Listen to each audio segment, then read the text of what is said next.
Welcome to Ear Biscuits, the podcast where two lifelong friends talk about life for a long time. I'm Rhett. And I'm Link. This week at the round table of dim lighting, we're gonna pull back the curtain on all of the ideas that we've had for traditional projects. I'm talking about scripted television, movies, non-scripted television, animated projects. We have so many ideas that we've come up with over the years, and we've pursued a lot of them, and some of them went a long ways. Well, but a lot of basically everything we're going to talk about has never seen the light of day until today. And I just thought it would be fun for us to share with you all of these specific ideas we've had that encapsulate a percentage of what our collective creative dreams are, you know? Well, I would say a significant percentage of time and also of aspiration. Yeah. You know, and we might, I don't know, this may end up being a two-part thing where we talk a little bit more about like the personal, like dealing with rejection. We'll see how far we get into that. I think there's a whole conversation to be had around dealing with rejection and failure. I agree, because I was actually wondering, like, is this actually gonna be depressing to revisit all these ideas that just died on the vine or fizzled out? And I wanna keep this fun, but I do think there is a reality to weathering a ton of rejection. Yeah, well, and I think that we say this a lot, that, you know, you may wonder sometimes, I mean, there is a lot of things that you see, right? You see this podcast, you see Good Mythical Morning, Good Mythical More, you see all the other stuff that Mythical Entertainment puts out, and we're involved in a lot of things. And then some things you do see, like when, you know, The Lost Causes of Bleak Creek or the Book of Mythicality or Buddy System. There are other things throughout the years that have seen the light of day, have gone through the full birth of the creative process and birthed out into the world. But when you ask yourself, what exactly do you do? Well, besides the things that you see, we do spend a very significant portion of our time trying to make things happen through other avenues. And I'll just set it up just quickly to not get too much into this, but like, okay, yeah, you have this YouTube channel, you have this audience, you have people who are willing to watch and listen to the things that you create. So why are you spending your time trying to make, say, a television show, a movie, or whatever, when there's not make but sell? Yeah, when there's no guarantee that anybody's ever gonna see it. And do you feel inferior because you're only making stuff for a digital audience and you're not being able to do the traditional thing? I mean, there's definitely for me, a sort of a chip on my shoulder of not being able to work on those things that are the things that kind of I personally enjoy a little bit more. Like I enjoy traditional TV and movies more than I enjoy watching YouTube videos. That's just me personally and how I spend most of my time being entertained. But it's less, for me, that's kind of a small portion of it. And it's really more that we're limited in the kinds of stories that we can tell and the kinds of things that we can explore through the YouTube medium, just because, you know, you have to create content that can make a business, can run a business, and can be a profitable thing. It's like we talked about for years with Buddy System. It's like we were glad we got to we had the opportunity to make Buddy System because we finally got paid. People would complain about why it was on YouTube Red. And everybody couldn't see it. Now everybody can see it, but yeah, it's free now for anyone. Years later. But at the time, our response was we couldn't make a more ambitious scripted project with the budgets we were working with without getting funding from an outlet that then you got to pay for. And when you go through that process of developing an idea and taking it out in the traditional way, you know, taking it to somebody, pitching it to a network or a streamer or whatever, you run up against something that's very unusual for us. Like we have an idea to make this podcast. We just do it. We have an idea to make this episode of this podcast. We just do it. We just make the decision and we just do it, and there it is, distributed to everyone, right? Ad supported most of the time. Every decision associated with Good Mythical Morning, the buck stops with us. And there's no We're in charge. There's really no gatekeeper, right? I mean, sure, there's rules and regulations that you have to abide by if you want your video to get served up to everybody on YouTube, right? You cannot eat a mattress anymore on YouTube. If you eat a mattress, you have to, that will get banned and you have to just give it to the Mythical Society. But with everything in the traditional space, they're still the gatekeepers because this stuff costs so much more money to make. They've got the money, they're holding the purse strings, and they control the gate and they control who gets in the gate. And we, I don't know. I don't even know how I feel about some of these ideas because we're going back at least a decade. Yeah. And covering a lot of things that, it's not like, here, I'll be very clear before we get into these. It's not like you're gonna be blown away with the innovative and original nature of these ideas and be like, I can't believe nobody, the thing is that- let them be the judge. But I'm saying that there are so many talented people in the world trying to get things made. And I'm not saying that we've gotten a raw end of the deal. I'm just saying it's a difficult thing when you go through the gatekeepers. It's a difficult process, and you gotta develop a thick skin. And you gotta develop a lot of ideas. I have a working list in front of me of what might be 20. And so I'm gonna throw out just some working titles and see if you can remember these. I don't think you're gonna remember all these ideas. I certainly didn't. I just had to dig them up in our Google vault. But let's start with talking about today on Good Mythical More. We made a decision for Daniel to come in. He hadn't come in a long time, so you stepped away. Yeah. Daniel stepped in, and he ended up showing this sizzle reel for it's quite a bit he had. An animated series that he says that he developed yet we developed an animated series, and this is one of the most recent ideas that fizzled out. Daniel said that, there was a lot of interest, especially from one network. And then as we were talking about how like the budget and like getting into details on how they would fund it and how much, then the entire team that we've been talking to, like they got fired, they got restructured. Happens all the time. It was done away with. So everyone that we were talking to no longer worked at the network. Yeah. Which kind of means the idea is dead. I mean, because we had taken it out to other places and this was the one place that was most interested. So we were like, you know what, screw it. We made this sizzle reel. It's a freaking animated thing in partnership with Cartoona. Cartoona. Shout out to Cartoona. Sorry, I almost forgot. I didn't forget. I won't forget you, Cartoona. We'll work with you again. But we're like, they put a lot of good work into this. It was all speculative. Everybody spent a little money. Nobody made anything. Like, let's at least show it to you guys. So that's what, we're like, screw it, let's do it. And now let's talk about it. It's called Unattended Baggage. We're like, let's put Cotton Candy Randy, Daniel in an environment. Let's put them in an airport where they work. We just thought it would be funny to like, even though you could go anywhere in the world of cartoon animation, we just thought it was ironic to like it was the built-in irony. Pin them down in the one place that everybody wants to escape from, and that's an airport. There's lots of different places you can work. There's lots of like workplace dynamics there.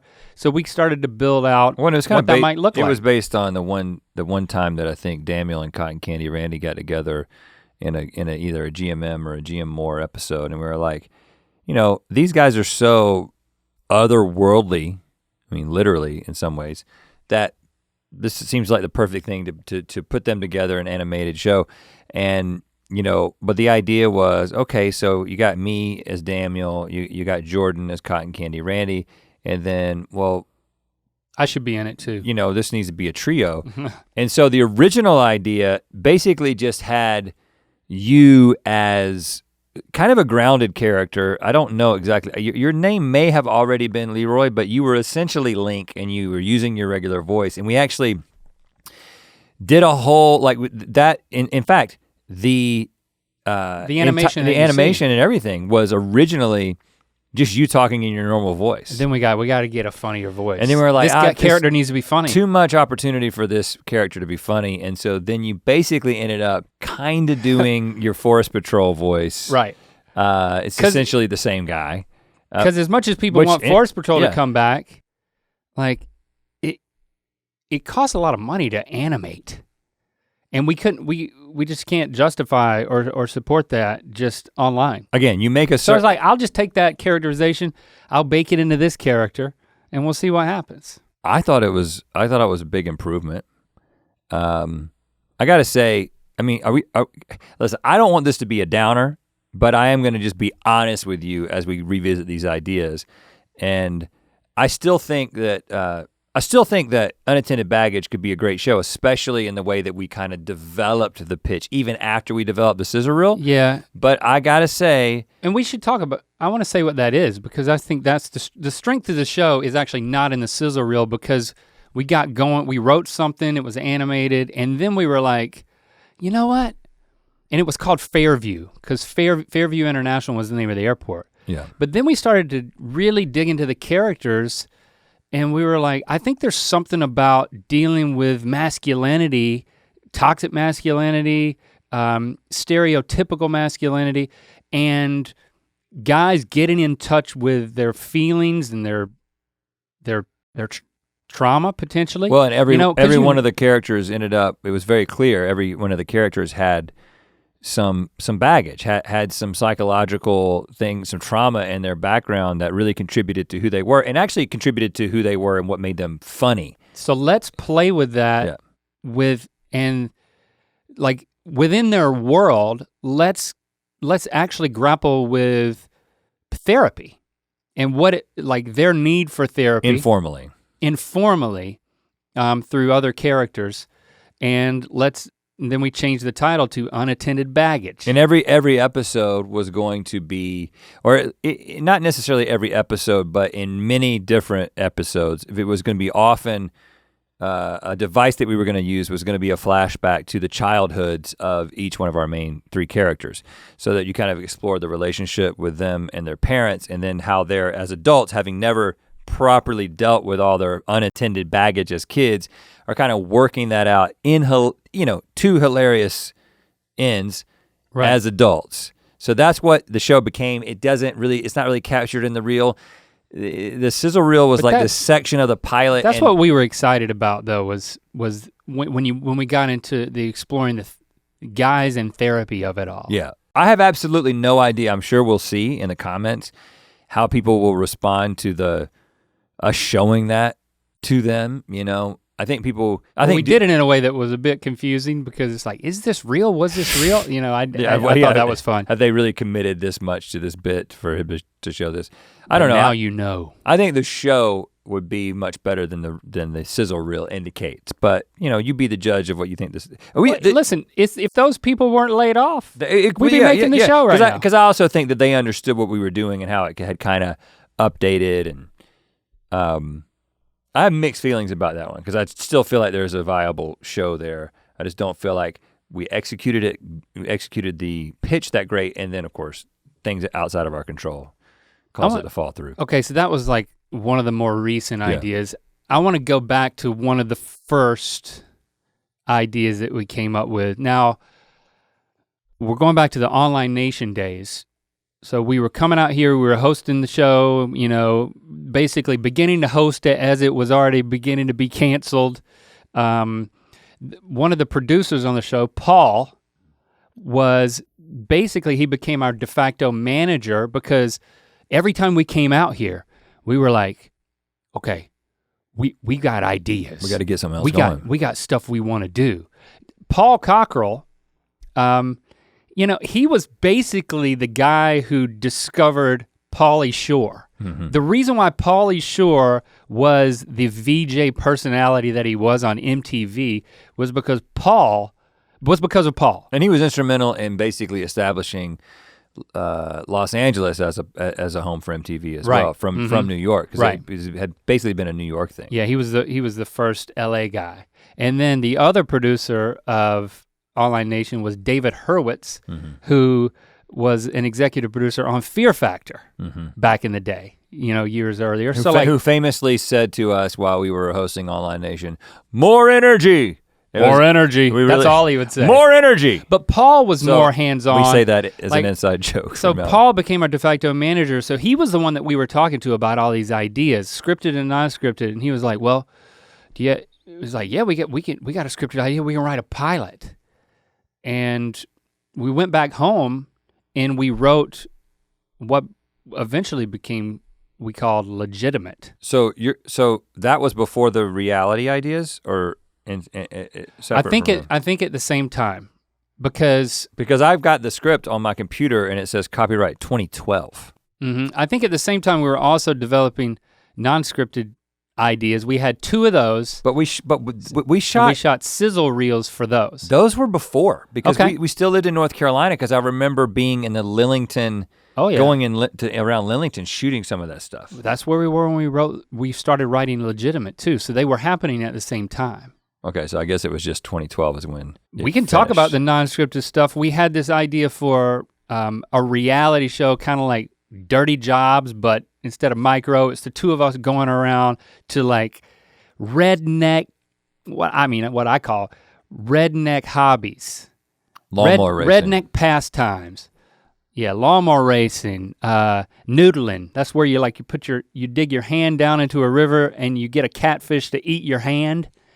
Like, we were gonna go do these things, and we were like, hey, we know enough of these people. We can put something on tape, so to speak, that can sell this idea.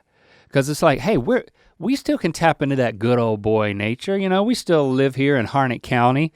And my dad knew all of these guys who participated in competitive lawnmower racing. Right. And so we went out there, we got permission to film the whole thing, and then we started interviewing guys, and there's some funny moments when we were we participated in the lawnmower race. These are not normal lawnmowers, they're like drag racing versions of lawnmowers, and they pull a sled in a straight line, and whoever can get the furthest, the fastest wins. And yeah, we talked a guy into letting us ride his lawnmower in the competition, and we made complete fools out of ourselves, and it was perfect. It was funny. In our mind. It was funny. Again, I can't. We called it Good Old Boys. Good Old Boys. I can't help but be the 10-year later producer and be like, oh, the fatal flaw with this idea was that we assumed that we had the right. In other words, like, okay, Dirty Jobs of Mike Rowe kind of makes sense a little bit. Like, it started as like he was like this guy doing this bit on the radio, and he's this older guy that's like highlighting these people in America. We were just like 2 dumbasses who were like a little bit country, a little bit rock and roll, who thought we could go and just hang out with rednecks and have fun. And while I do think it would have been a funny show, people were at the time looking for like, what's your in? Like, why you guys for this thing? And so it just kind of died on the vine. Like, maybe it should be Larry the Cable Guy. It's kind of what you're saying. Yeah. But for the video version of this thing, we can show you a clip. We'll dig up the archive.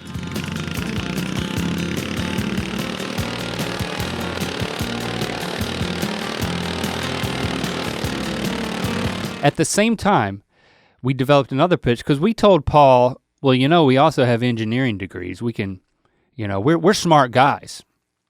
We developed a pitch called This or That. Now this was a good idea. We couldn't call it Would You Rather because Would You Rather was it's copyrighted, trademarked or whatever it is as a game. We looked into licensing it, like Paul looked into that, but like they wouldn't have any part of it. So we just changed it to This or That.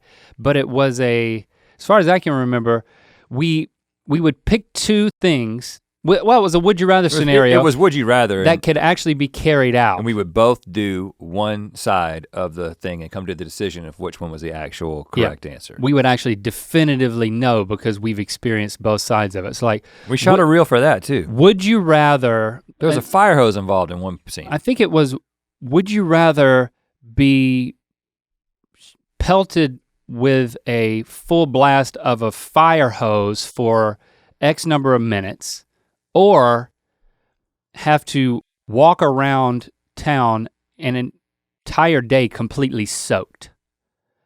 And so then we cut to a shot of one of us dousing ourselves completely with water from head to toe, like boots filling up with water in the Walmart parking lot, and then walking into Walmart. So you get an idea of, okay, Cameron's gonna follow around one of us who is like constantly soaking himself and trying to conduct normal life, maybe get a mortgage, I don't know. So it's a bit bitty, kind of sketchy, but then we also cut to the other person who was standing in front of a fireman with a hose, and he started blasting us with water. It was Joey Smith. Yeah, because I mean, back in Harnett County, you got these connects. He was serving with the Lillington volunteer fire department and had access to a fire hose. And did we actually get sprayed with the fire hose that day? Or did we just make it look like it was about to happen? I can't remember. I'll have to look at the footage. I'm pretty sure that we were just far enough away that it wasn't crazy. That it wasn't that crazy, but I might just be making it up in my mind. The footage will tell. That particular example that we used for the pitch is not great, but the show still there were other examples still makes sense too. I think we had 2 more sets of examples, but that's a fun idea. Yeah, I think we revisited it a few times maybe as a web series. As a web series, I'm surprised we didn't pull the trigger on it because it's almost something that we could do. Well, now. We ended up doing Would You Rather as a GMM segment, and that's when a baby birded things into your mouth. Yeah. So it's a little. We just made the smaller, more producible version of that. The last thing I remember we did with Paul was, instead of us coming out to LA, one time he said that he was coming out to Maryland for something, and he said, "You boys need to drive up because the Discovery Channel headquarters Silver Springs is in Maryland. Silver Springs, Maryland, right on the edge of Washington D.C. That's where." You had to meet with talent, the development for if you wanted to have a show on the Discovery Channel. And you know, we really thought because we had engineering degrees, we should be able to come up with an idea. Man.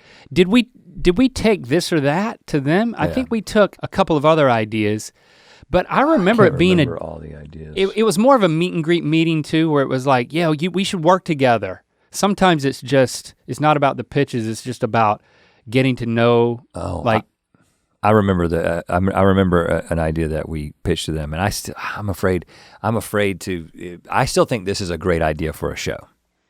It was our answer to a Man on the Street show. It was our answer to Cash Cab, and it was called Guesstimators. Oh well, yeah, because we brought that back as a magic number. We'll talk about it later. But do you remember? So.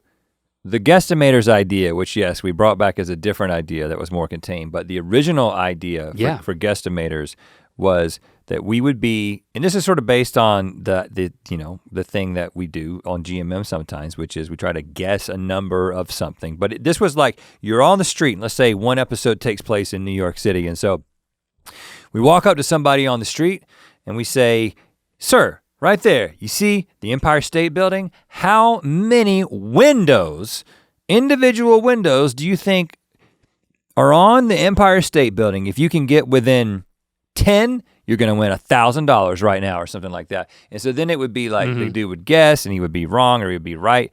But then there would be this like graphical, sort of like animated thing where it would be like, here's the Empire State Building, and all of a sudden, like animated like overlay on it would show you like there's this many windows and they're made out of this and they're this big and they attach in this way. Yeah, so you'd learn all this. You'd learn all this stuff through the animation, right? And but you would also get it if you're one of those people like you that really loves to guesstimate things and is actually really good at it. We thought that was another part of it. Is like you've always done that. You've always made me guess things just so I can look like an idiot. Right. So it's like that foil, and this is part of our pitch. It's like, hey, you're really good at estimating. And I suck at it, so maybe there's a way to play into that for some comedy. Right. So yeah, that was a fun idea. I mean, you have to believe in the ideas to really pitch them. Yeah. You know? In the moment especially. But then it's like, it's you can question them later. So we've got more of these, but first, I just wanna tell you to buy this mug. No. You can buy that mug, but it's the t-shirt. Oh, it's not the mug. Don't buy this mug. This t-shirt, very special t-shirt. It is only available to third degree members of the Mythical Society, as is the album that it references. Of course, this is Rhett and Link Sing Lionel. This is the picture on the front of the album in which is the latest collectible item that you can get as a third degree member of the Mythical Society. But if you want the t-shirt that is associated with it, that comes with our signatures, I mean, this is a printed signature, I'm not gonna lie to you, we didn't sign every single one of these. You have to be a third degree member to be eligible to purchase it. So it's a little bit different. We haven't done this exclusive purchasable item within the context of the Mythical Society. So super special, super exclusive, limited time, mythicalsociety.com. Well, go to mythical.com to buy the shirt. No, but it's only available for third degree members. Oh, but you get like a code or something? I don't know. Yeah, you get a code. Let's just say that. I don't know, you'll figure it out. If you're a society member, you'll be able to buy it at mythical.com. Okay. Legitimate is the pilot that we conceptualized and wrote at the same time. And I swear, I mean, the first working title of Legitimate was Musical Therapy. Musical Therapy. Because we were like, hey, we're musical comedians. We can write funny songs. I bet you we can bake that into a television show. And then Paul was like, yeah, do that. It's like, we'll call it Musical Therapy. He was like, yeah. And you were like, let's write it. So we went back to our cave and then we conceptualized this thing and eventually we changed the name of it. Because the name of the town was Legitimate. Mm-hmm. And so we're like, oh, that's a cool name for, and also, so you know, the premise of the show is that you've got two guys, it usually starts with two guys for obvious reasons, who have been in Los Angeles doing the musical therapy thing, like actually operating a musical therapy business, and then there was an accident, someone accidentally passed away when they were participating in the musical therapy in the hospital. That's the opening scene. The funny thing is it's not the opening scene in this version that I've got a few versions that I found on Dropbox. This is what is called Legitimate Pilot Draft 3. Okay. And it starts with us in our office in Legitimate, but you're right that in my recollection, the opening scene was in the hospital in Los Angeles, and we had this dream for Jack Black to play the patient who dies in the very opening scene. Yeah, because we were meeting with production companies and we met with partner with somebody, and we met with Jack Black's production company. Jack Black was not there. No, he probably never heard about it. His development person was there, and we gave the whole pitch, and we were like, all right, opening scene, you got this guy who he's in his hospital bed, and then his musical therapist come in and they start playing him a song. And we actually wrote the song. Because we sang the song in the pitch. And then because we sang the song in the pitch. Like you brought your guitar and we started singing the song and it sounded good. And he gets so into it that he's in the hospital because of a heart condition, and then he gets so into the performance in the opening scene that he has a heart attack and dies. And so we get sued for malpractice, we lose our Los Angeles practice, and we have to go back to our hometown of Legitimate, North Carolina, which is not a real town, but is basically a Buies Creek type, well, a little bit bigger than Buies Creek, maybe a Fuquay situation. Mm-hmm. And then the show is about these two guys who've kind of gone off to LA and become a little bit LA-ified. But then failed. And then had to kind of come back home with their tail between their legs. And no one understands what musical therapy is. Yeah, and then try to do something that's very, very LA in a place that's very, very not LA. So they still try to be musical therapists. But the real story, oh man, it's been so long. The real story is more about like me reconnecting with my ex-girl, or my character reconnecting with his ex-girlfriend who's now pregnant by his father. Well, that's a spoiler alert. Yeah, what? That's the very last. Oh, So you get introduced. I'm sorry, don't spoil it. You get introduced to your ex-girlfriend, and she's pregnant, and it's awkward, and you're kind of like, you're still single, but you're kind of interested. You were interested in her, and kind of this long lost love kind of thing, and then when you come back, she's pregnant. And this is news to you, and then the final scene of the pilot, that it reveals that she's pregnant with your father's baby, which then sets up the rest of the season. And I still love that. There's another character, T. Birch. T. Birch, yeah. That a version of T. Birch made his way into the Lost Causes of Bleak Creek. Yeah, Travis is a T. Birch character. Yeah, that kind of So these things come back to us, but there's this whole thing about like raiding a sperm bank. I mean, I think we should take this script. And I think that's my dad in the thing. He has been, he's been donating his, he's been getting a lot of money for donating sperm. And T. Birch helps us break into a sperm bank. So I don't remember why, but I think we should take this script and we should post it on the Mythical Society. Well, let me read it one more time. Don't you think? Let me read it one more time. Let me. I'm sure that the writing is not great. Just between you and us, I'm sure the writing is not like all of a sudden our writing is good now. I'm just saying it's been 10 years is a long time. All right, so I'm gonna. Do you want to go with some scripted ideas? Let's go with some scripted ideas and come back to non-scripted. Do you remember any of these? Because I'm moving on. So, all right, and these will kind of be out of order. These are from 2018. We go through these like sort of development periods. We go through periods where we have a little bit of time and we sit down and we come up with like 4, 6, 10 ideas. We bounce them off Stevie, sometimes some other people. We figure out what we're most excited about, and then we're like, our agents set up meetings. So you're jumping all the way to 2018. Did you skip a bunch of stuff? I'm gonna go back. I'm gonna skip around. Yeah. Okay. Do you remember T- Mars? Very well. Yeah. All right. What do you remember about it? This was a community of people who were preparing to be the first colony on Mars.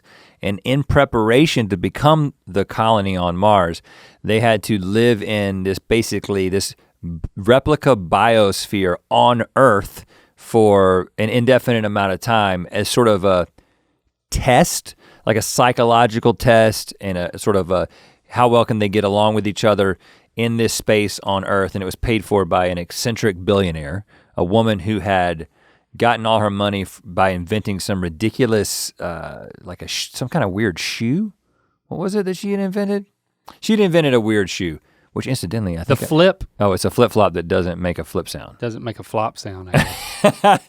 And and so she's a billionaire because of that. And anyway, it's essentially an ensemble cast, sort of like, your typical, half-hour comedy like The Office or whatever, but they're all inside this thing. It's like that Mars show that came out that had Tim Heidecker, and I never watched that. I watched the pilot, and it was similar. It's like it was a lot of people thinking about like Mars colonization and coming up with TV ideas. And but were they on Mars in the show, or were they on Earth? They were on Earth, and they were trying to get there, but they were a bunch of misfits. Yeah, similar idea. Same idea.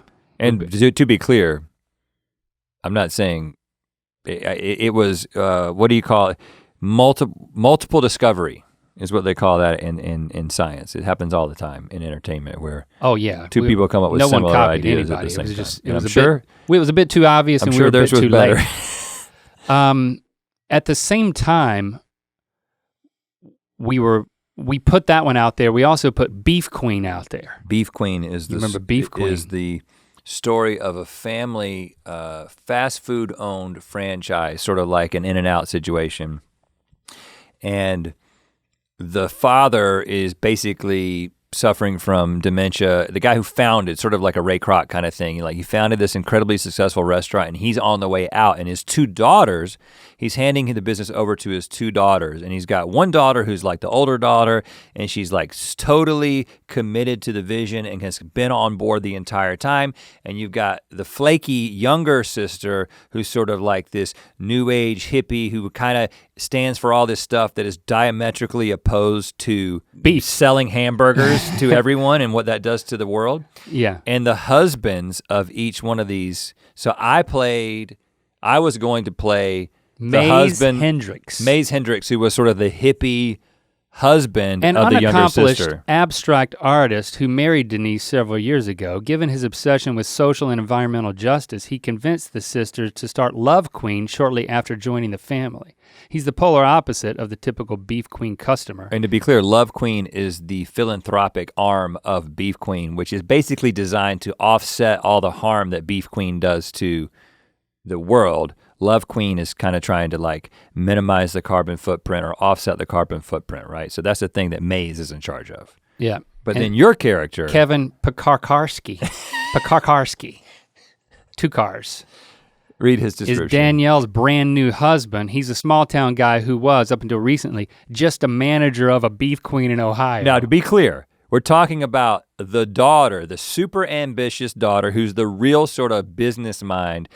She's so focused on beef queen that she doesn't have time for someone who's gonna like challenge her. So she needs somebody who's gonna do exactly what she says. Yep. So it just gets this Danielle this fell in love dude. with him on an episode of Undercover Boss. She also became an unintentional meme for complimenting Kevin on how he handled his meat while on the show. Right. Kevin is remarkably naive about everything outside of the small town where he grew up and worked until marrying Danielle. He is continuously amazed by life in the big city. Like he's not like he hasn't seen an escalator before. Like everything is new to him. Yeah. He's incredibly ignorant of all things that Maze holds sacred, which infuriates Maze. Danielle thought it would be a good idea to have Kevin run Love Queen along with Maze, hoping that his beef queen loyalty and apolitical nature would help take some of the edge off of Love Queen's more questionable operations. Right, so you've got this basically sort of conservative guy that hasn't experienced a lot of the world, and then you've got this over-the-top hippie left-winger, and they have to work together kind of in the context of this sub-organization that's the bigger context. It's this giant fast food chain. I still like this idea. This is a fun idea. We pitched this idea to Adam McKay's company. I mean, oh yeah, we did. We go into Adam McKay's office. He wasn't there though. He wasn't there, but his business partner and development guy, I'm sorry, I can't remember his name, but was there, and we had a good conversation. Just to be clear, because I don't want people to be here. Just really, oh gosh, real yeah, quick. we need to have. Let this me just. aside. I want to say this real quick, okay? Sometimes we go out on a limb and we talk about sort of things like this, not private, but things that you didn't know about before.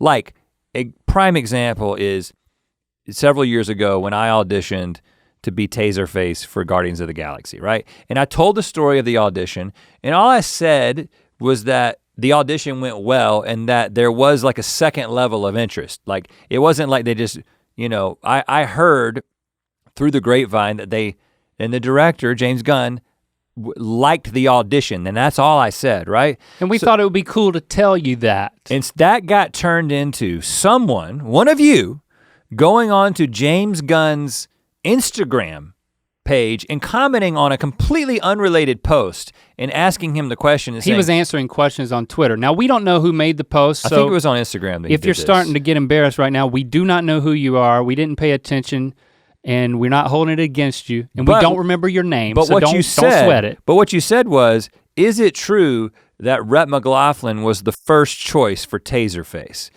At which point James Gunn literally responds to that in the comments and says, haha, no, Chris Sullivan was always our first choice, although I like that guy or whatever. So he acknowledged that. Yeah. So it seemed like you were like saying publicly that like you turned down the role. Yeah. So now James Gunn thinks that I think that I was the first choice for Taserface. That's not what I said. And I regret even saying anything about it, but now you're talking about us going into. So don't tweet at Adam McKay thinking you're doing us any favors by saying you should really do that beef queen idea. He won't know what the hell you're talking about and it'll embarrass us. So listen. Just keep it to yourself. Okay? And if you wanna know what it feels like to be our children, this is how we talk to them sometimes. Don't embarrass me in public, okay? And if you wanna know how my kids have to treat me sometimes, they also tell me, hey, don't embarrass me in public sometimes. Yeah, I still like that idea. It was a fun idea. I mean, you go around, you meet with people who you think can produce this thing. I'm not gonna mention the other people because now I'm regretting it. And also we just did a write-up for this. We didn't write the pilot. And also, this is something, this is something that we continue to debate amongst ourselves, and that is, are we just writing this and making this or producing this? Are we doing that and also starring in it? Obviously with Buddy System, we did all that, but I don't know, the more time that passes, the more convinced we become that like you kind of have to, I don't know, you kind of have to make a choice. So I don't know if you're gonna get into any ideas. It's more recent that we've developed ideas that don't have us being the two, it doesn't start with two guys. Here's some you won't remember. I'll just read the one. Do you remember a show called SOS? That was just a log line. Just begin to read it and then I'll remember it. Two brothers-in-law who happen to deeply hate one another find themselves stranded on an island again. Marooned on an island after going overboard during a flight on a family cruise vacation. They need to overcome their differences to survive on this island full of secrets. Think Lost meets Last Man on Earth. That was it. Yeah, and it was gonna be like a surreal comedy. Sunshine Ranch. Ooh, you gotta give me the first bit. People come to Sunshine Ranch, to deal with addiction, but not the typical vices of drugs, sex, and alcohol. No, the staff of Sunshine Ranch specialize in, oh gosh, I can't remember this. Strange addictions. There's a woman who's attracted to inflatable furniture. There's even a dude who's addicted to staring at his legs in a mirror. Yeah. Kurt finds himself sent to Sunshine Ranch after a family intervention over his addiction to new car smell, which has left him deeply in debt. This is a dumb idea. He insists he's normal. Ensemble cast, Rhett and Link are patients or potentially patient/staff. That's a dumb idea. Maybe that potentially offensive. Yeah, it's also like insensitive. Wrong-minded. Yeah. Yep, not proud of that. Making fun of people's addictions. I didn't read it to myself before I read it to everyone. No, it's fine. It's good. We go into places and you gotta just let the ideas flow sometimes. Opinionated. This one starts off, Rhett and Link bond. I don't even know if this is scripted. Rhett and Link bond over pointing out what's annoying about other people. I think that's just a statement. That's a backstory statement. This gives them the idea to start a business which offers a very simple yet specialized service. I remember this. Spend 1 hour with someone and then tell them everything about them that's annoying. Yeah. Can their friendship and business partnership withstand one another's razor sharp criticism? So the premise for this, and again, this is not a developed show idea, but it is based on the idea that sometimes, this may make us look like assholes, and we're not assholes to people directly. Let me just be honest about that, or just get that out there. But especially back, before the pandemic, when we actually would go to social functions and meet new people, sometimes you'll go to a party and you'll meet somebody and then we'll begin to have a conversation after the party and be like, did you meet that guy? Did you meet Kurt? Right. And it's like, oh yeah, and did you notice the thing that he did with his so-and-so? It's more observational humor, but yeah, it's like, we like picking people apart, and we also knew that if you took people who did that to an extreme, they would be assholes and they probably couldn't live with each other. That's a good. And let me be clear, so Kurt Sutter is a friend. I'm not talking about Kurt Sutter. I just use the name Kurt. It's like I think Kurt was in the last pitch. There's nothing annoying about Kurt. All right, let me go to feature ideas. Okay. The Beast is Real. Okay, I definitely remember this one. I mean, this one says 2018. Two friends are deep in the wilderness, dead set on locating a fabled forest beast, think Bigfoot, but cooler. But it turns out that they're escapees from a mental hospital. What? We can't do that. But hold on, it's just to be clear, this is one of those, and I do question whether or not you can do this anymore, and I realize it was only 2018 that we came up with this idea, but the idea was that you've got someone that has been wrongfully committed. Yeah, I mean, even we both been watching The Leftovers, exactly. And there's a lot of that going on there. There's a guy in a it's where the dad's in the mental you institution. question, it's sort of blurring the idea between, reality and fantasy, and you're like, is this person certifiable? Yes. or do because right now it raises the question. Yeah, if you say that you've had an experience with a Sasquatch, most people think that there's something not quite right with you. Yep. And so, but these guys have this commitment to finding this thing, and their resident psychiatrist Julie, who has played along with the guy's imaginative ideas for years, joins their journey in an effort to bring them home safely and unharmed. When Julie is accidentally shot by one of them, They must abandon their journey and bring her to safety. Things are complicated when they actually encounter the beast itself. Boom! Spoiler alert! Tone is comedic, but gripping and real. Kind of like Swiss Army Man meets Oh Brother Where Art Thou meets Deliverance. This, I mean, again, this was what not. It's just an idea. It's just an idea. Just throw ideas against the board. It hasn't been developed. We didn't pitch that to anybody. No, I don't think yeah, it's got some flaws. Charlie Horse Saves the World. This is this was 2018, but this is something that was percolating for many years. The way I remember this idea starting, and I'll let you share the idea as much as you remember it, or I can read it. We had these meetings with production companies, and I think Paul set this up way back then, where we would go and we would just have meet and greet meetings and say, yeah, we've got a bunch of ideas, but this is more about just knowing that we're here now. Look at us, Rhett and Link, we're in LA. General meetings. Generals, they call it. Yeah. You'd go in, you'd sit in the lobby, and somebody behind a desk would say, would you like some coffee or tea while you wait up to 40 minutes to go back for this general meeting that is no one's priority? And we'd say, sure. The best thing about it was getting the drinks and sitting there and looking at the posters on the wall of all the stuff they've made. Well, and we still don't like general meetings, right? Because we're why are we talking about things in general when we can talk about a specific idea? Yeah. And so we just kind of lost our appetite because we were if we were having a general meeting with somebody, it's well, okay, but what are we gonna do together? We had a few, and people would say, do you have any ideas? And we'd be like, yeah, we're working on a bunch of stuff. We can come back to you. And it felt like we were keeping things secret, but we really didn't have any ideas. So what we ended up doing that day is we were looking at the posters in the lobby, which signified the movies that this particular outfit had worked on. And we began to pick up on a theme from some of the movies they worked on. And we were like, comedy, sci-fi. Let's take some of the genres that we're seeing represented in their repertoire and let's develop an idea.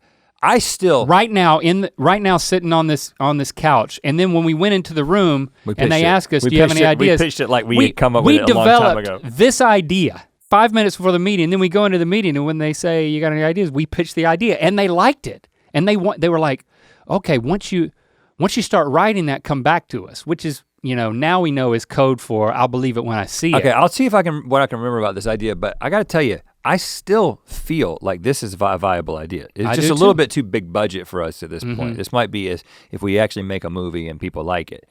But Charlie Horse is a band that was popular in the 70s or 80s. Southern rock band of the 80s.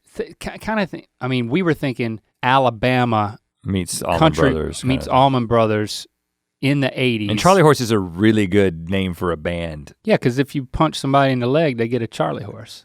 But the premise was that NASA had been, how NASA will broadcast, or at least the SETI Institute will broadcast radio signals into the universe to try to say, hey, here we are, and presumably there's music. I know for a fact that in some instances there's been music that's been broadcast. And so the premise of Charlie Horse Saves the World is that their music has been broadcast since the 70s into space. 80s. Since the 80s into space, and then now in the 80s, the president chose to include their double platinum album, Black Snake Fever, in a radio broadcast that was transmitted into deep space.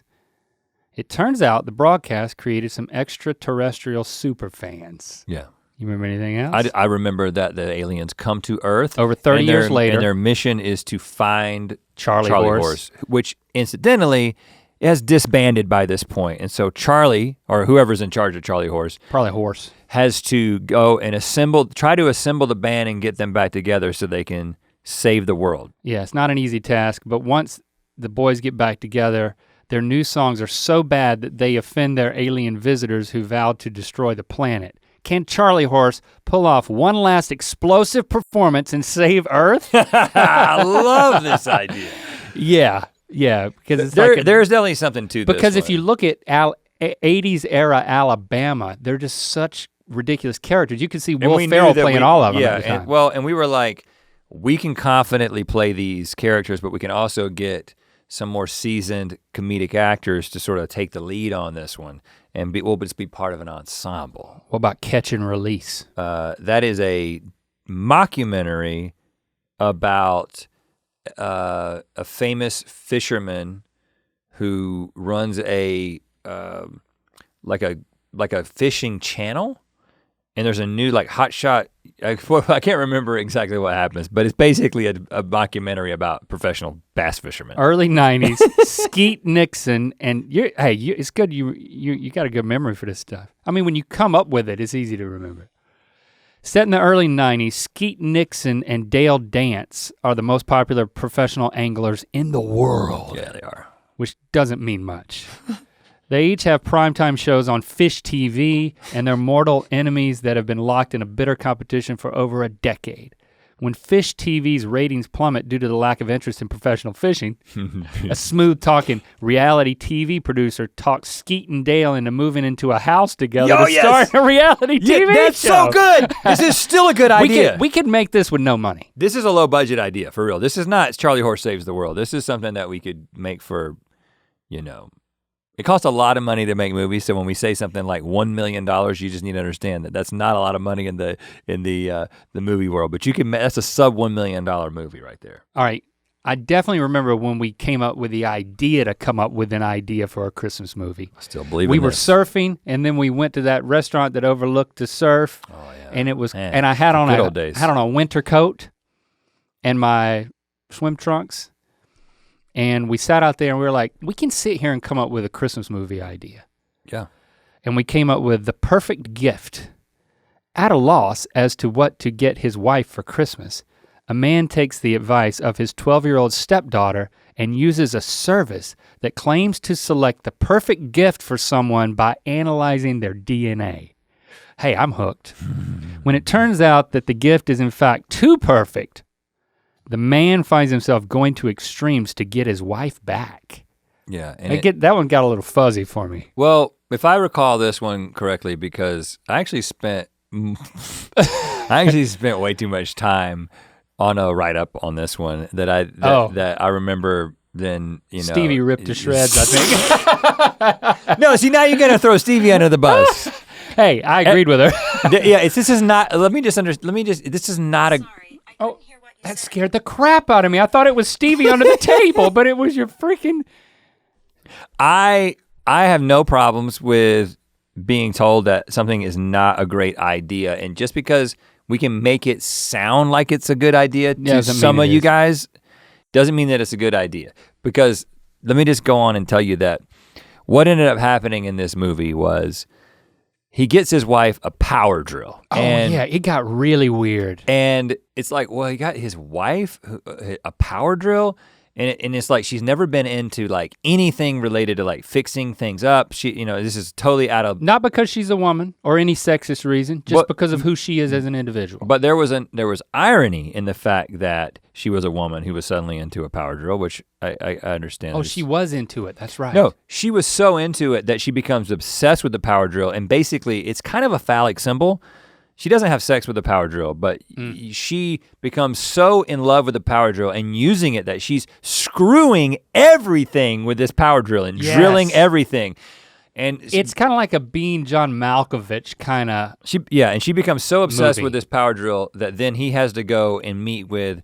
Now, we would never get Jeff Goldblum to play this particular part, but we had said, like Jeff Goldblum is this guy who's like a fixer. He's like a problem solver. Now, no, he also sold. He's the one who told him to buy her the power drill at first, but then it works so well that he has to go back. Yeah, it's to the same guy. So it's not double mumbo jumbo, which I thought was we had just made the mistake. He goes back. He goes back to the source and to fix it. And so he gives him a recipe for how you undo someone's love for something and try to get them back, and it involves playing a song at a certain time. Like there's a weird, like a scene where they're on the beach and he brings a jam box and he plays Take On Me or something like that. I don't know, it was a weird one. It did not remain cohesive. No, but sometimes you just gotta keep following, you gotta keep following this thing. Saint Rick. This was a lot easier to follow. This is basic, isn't this essentially what the Santa Claus is? Who cares? With when Santa decides to delegate his Christmas Eve present delivery to a collection of regional managers. Yeah. And unemployed. Okay, you should. This one's gonna get made, man. If you say this, somebody's gonna make this one. This is a good idea. Well, you know what? We're on record. Okay. An unemployed family man named Rick finds himself with the responsibility of delivering presents to children across the southern U.S. So he's like we're going like redneck Rick humor. Well, yeah. It's a redneck Santa. Yeah, Santa has delegated the delivery of all his presents to multiple Santas. Southern Santa Rick. And Rick has been given the southeastern United States. That's pretty great, man. I still like that one, man. Saint Rick. That's a good one. All right, I got to. Let's make that. Let's make Saint Rick.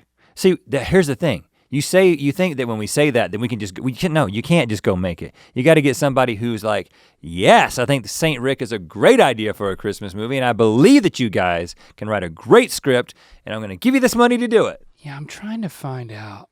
Let's see. And I will say, while Link is looking for more ideas, I will say. I found them. That we are actually currently, just so you know, we are writing a script for a feature. We haven't. Well, we're not currently writing it because we haven't broken the story out completely, but we have a premise, and we're not going to tell you anything about the movie. But so we are actively working on a feature that we are excited about. But we're also working on a television pilot, 19 other things. The television pilot's getting in the way of the movie script, and an unscripted television idea as well. But yeah, so. And everything else that you see. So these things take time. We're still trying. We're throwing a lot of things at the wall, and we always have. All right, this one's kind of like Charlie Horse, but totally different. An animated comedy called Glondor. Okay. In 1998, the then president of the United States commissioned NASA to have a 1 hour-long Earth TV special broadcast into deep space. Sound familiar? Well, no, this was our lower hanging fruit idea that worked on the same principle as Charlie Horse Saves the World. Right, but it's animated. It was to be a message to any alien civilizations out there, a window to life on Earth, as the president called it. Of course, the special included a very narrow swath of American pop culture, including music videos from the most popular band at the time, like the Backstreet Boys, highlights featuring the current NBA MVP, think Michael Jordan, clips from movies starring the blockbuster action hero, like a Bruce Willis type, pictures of the 1998 Sports Illustrated swimsuit cover model. So I remember now. So they send this compilation of all this 1998 stuff, like you just said, popular athlete, popular supermodel, popular musician, etc. And the same exact thing that happens in Charlie Horse happens. An alien civilization becomes obsessed with these people and comes to Earth, but in this version, because this is an animated show that needs a story engine, he kidnaps this alien civilization. The ruler of Glondor, Dale, his Glondorian name is unpronounceable in Earth languages, sent a team of Glondorians to kidnap the Earthlings featured on the broadcast. Yeah. Of course, they're much older now. The American celebrities more than a decade past their prime are essentially prisoners on Glondor, living in a small Earth-like village. The Glondorians did the best they could, but they messed up a bunch of details. And they're forced to hang out with Dale whenever he wants. Yeah, I love it. They also make appearances at important Glondorian events. They're basically like the royal family. The royal family, but they're old and they can't do any of the stuff that they used to do, like, you know. Washed up pop culture icons. icons. Celebrities in The next one in the write-up is Fairview International, which became Unattended Baggage. And so in this particular document, that was the second thing that we put on here with much less fanfare is the thing that we ended up developing. We also had Norman Normal on here. That was a really old animated idea we had. Norman Normal actually went really far down the rabbit hole with that because we were working. Some producers out of New Zealand or Australia contacted us in our basement in Lillington. This was back. This is a long time ago. This was like before Online Nation. Just based on our videos, they were like, "You guys are musical. You're comedians. Let's develop something together." And we were like, "Well, we have an idea. Anybody contacts us from Australia or New Zealand, we'll come up with we have an idea. Norman Normal. Norman is totally normal except for one detail. He owns a briefcase, and this is kind of a kids animated show. We were thinking more kids back then. Right, yeah.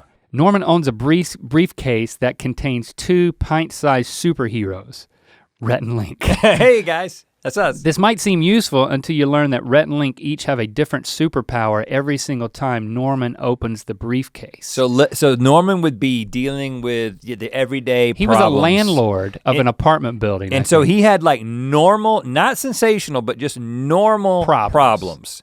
You know, like, oh, there's a flooded pipe in this apartment complex.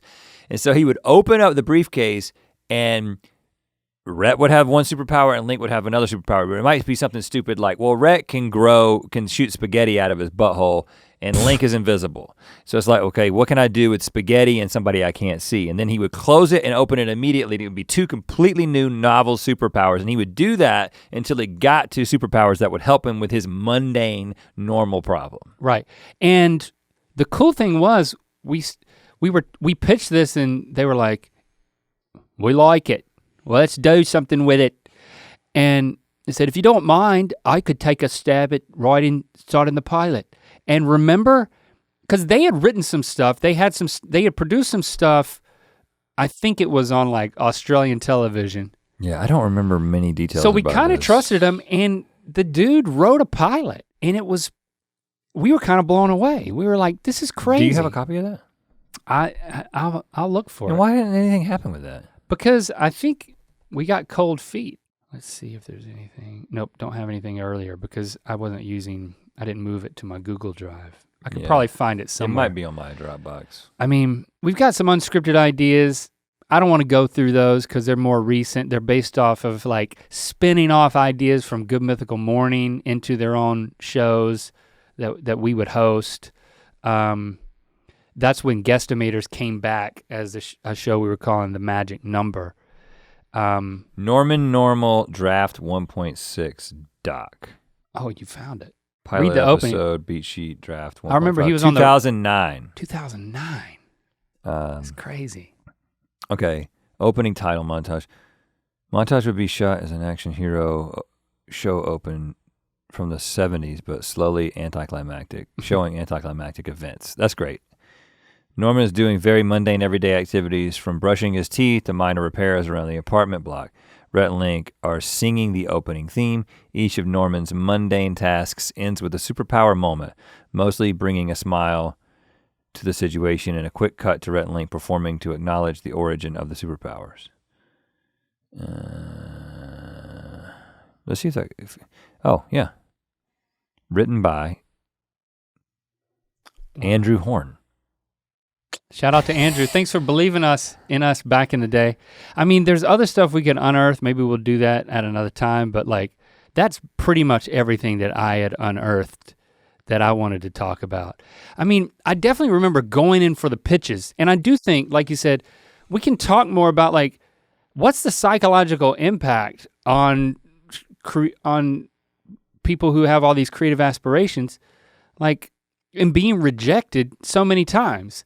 I mean, and sometimes things getting really far, like with Legitimate, we were sitting in a room at ABC Network. Singing a song for them. Singing this song, and they like all clapped afterward. It was like, yeah, it was a good moment. We were like, that was amazing. We nailed this song. We were talking about how Jack Black was gonna die, and they were eating it up, and then nothing.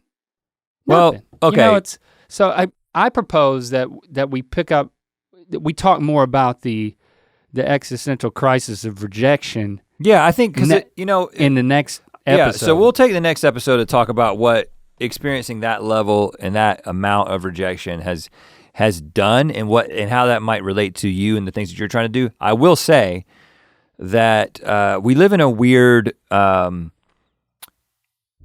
of have a unique situation because, again, everything that we just talked to you about is something that a very small, until now, a very small group of people knew about, and they all had mostly, said, no, we're not interested in this. But at the same time, we've been able to have enough things work to be able to make a living in the entertainment industry in a very sort of non-traditional, sort of figure it out as you go along way through the digital media and YouTube. And so it creates this lots of success that's sort of fueling the growth of our company and being able to have the margin to develop these traditional ideas and to get like what, you might call, rewarded and to be sort of accepted by this group of people who have decided that they like the things that we create that have made it into the world. But at the same time to have this very long string of these things that we're super passionate about, that we're very excited about, that we're always thinking about and always trying to develop, repeatedly told no about those things. Again, what I'm saying is that some people are just getting told no all the time. Right. Your classic like starving artist who hasn't had anything work and is just being told no, and they may be super talented and may have great ideas. We have the privilege of having had success in this one area that gives us the margin to be able to develop these things and then actually have somebody listen to them and then be told no. But it is an interesting thing that like, what has it done to be told no that many times, and why do we keep going right back to the drawing board and believing that we are gonna be able to make something like one of these things that we talked about? We'll talk about that next week. And for now, hashtag Ear Biscuits, if you love any of those and you wanna buy them, if you're a network executive, hey, hashtag Ear Biscuits. And I've got a quick rec that ties directly into this conversation and especially begins to bleed over into the conversation that we'll have next week, which is something I've been thinking about a lot. It's a book that's a very quick read, very easy read, called Big Magic by Elizabeth Gilbert. Now, Elizabeth Gilbert is the novelist who wrote Eat, Pray, Love, which I have to say I have not read the book or seen the movie. Me neither. But my wife was listening to or reading this book, and then she was like, I think you might enjoy this book. It's a nonfiction book, and it's all about the creative process and sort of the approach to creativity. I mean, one of the most helpful books that I ever read in terms of creativity was The Artist's Way, right? Which I recommend to any creative people. And I think that Big Magic is similar in that it is super inspirational and encouraging to you as a creative person. And I think one of the points that she makes is that everyone is creative. You don't have to be a professional creative person to be creative, and you don't have to be a professional creative person to create things and to live a creative life, as she says. Anyway, there's a few things in there that we're like, okay, I don't know if I believe fully all the things that you're saying in some of the things that, there's sort of a super spiritual side to the whole thing. But I think regardless of where you kind of come down on that particular aspect of it, it's one of the most encouraging books. And it's interesting that, we just went through all these projects, and we're talking about failure in the next episode because she tells so many stories about how to get through that rejection and people not believing in you, and how so easily you can let those external expectations that you tie to your work bring you down and keep you from getting through to the next idea, and just the nature of ideas. Anyway, highly recommend it for anybody who even considers themselves even possibly a little bit creative. Big Magic. We'll talk at you next week. Until then, a little magic. To watch more Ear Biscuits, click on the playlist on the right. To watch the previous episode of Ear Biscuits, click on the playlist to the left. And don't forget to click on the circular icon to subscribe. If you prefer to listen to this podcast, it's available on all your favorite podcast platforms. Thanks for being your mythical best.